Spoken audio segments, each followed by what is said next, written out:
Erkaklar sog'ligi uchun 6 qadam. Assalomu alaykum aziz kuzatuvchilar. Bugungi yangiliklar bilan sizlarni tanishtirishda davom etamiz. Olimlarning aniqlashicha, erkaklar sog'ligi uchun ushbu 6 qadam muhim o'rin tutar ekan. Birinchi qadam kunlik 2-2,5 litr suv ichish. Bu prostataning toza bo'lishiga sabab bo'ladi. Ikkinchi qadam sovuqda o'tirmaslik. Buning oqibati zararli va dahshatli bo'lishi mumkin. Uchinchi qadam pomidor va vitaminli ovqatlarni tanovul qilish. Bu immunitetni mustahkamlaydi va erkaklik quvvatini oshiradi.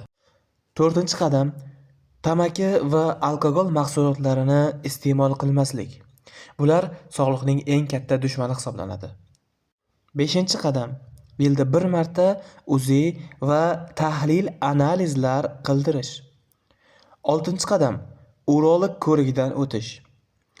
Va yana shuni ta'kidlab o'tishimiz joizki, har kuni 30 daqiqa piyoda yurish prostataga eng yaxshi himoya bo'lishi shubhasizdir.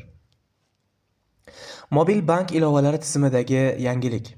22-apreldan boshlab mobil bank ilovalariga faqat o'z nomidagi raqam bilan kirish mumkin.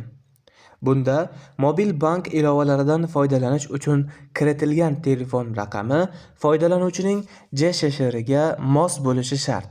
Ya'ni ilovaga ulangan raqam o'z nomida bo'lishi lozim. Agar raqam boshqa odam nomida bo'lsa, ilovada ro'yxatdan o'tish va bank kartasini ulashga ruxsat berilmaydi.